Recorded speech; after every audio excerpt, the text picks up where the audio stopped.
Bismillahirrahmanirrahim. Hörmətli müsəlmanlar, hər birinizi Allahın salamı ilə salamlayıram. Esselamu aleykum və rəhmətullah.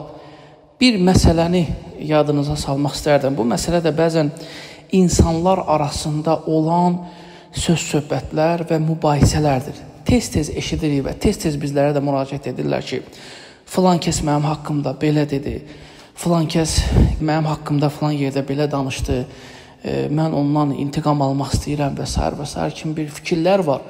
Və bunu bilmək lazımdır ki, Allah subhanahu teala bütün qullarını görür və bütün qulları Allah subhanahu teala tərəfindən qiyamət günü haqq hesab olunacaqdır.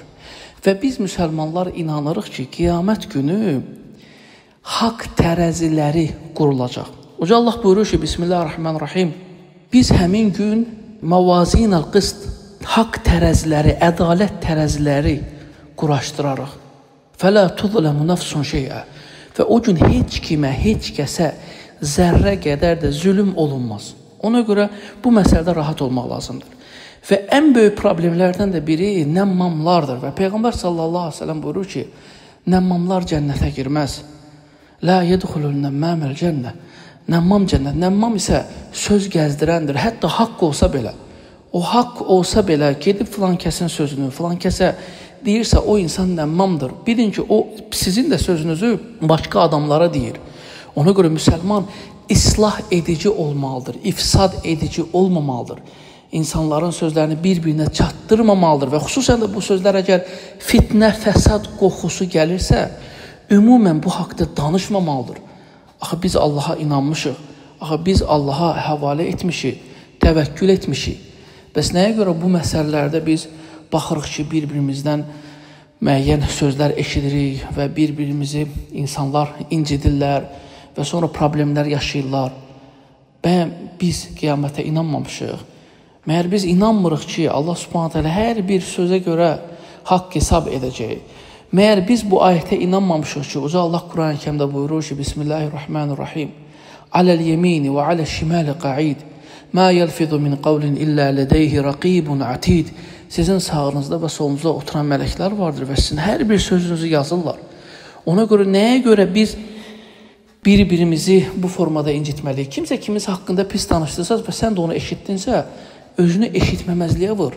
Dərhal o sözü gedib ona çatdırıb fitnə və fəsad etməyə çalışma və bil ki, bunun qiyamət günü bir sorğu sualı mütləq bir şəkildə olacaqdır. Ona görə qəlbinizi rahat tutun. Yəni, insan şikayəti varsa, kimsə onu incidibsə, şikayətini Rəbbinə etsin. Bax, kimsə sizə zülm etdi, düzdürmü? Haqqınıza girdi, zülm etdi, nə bilim, sizin haqqınızda danışdı.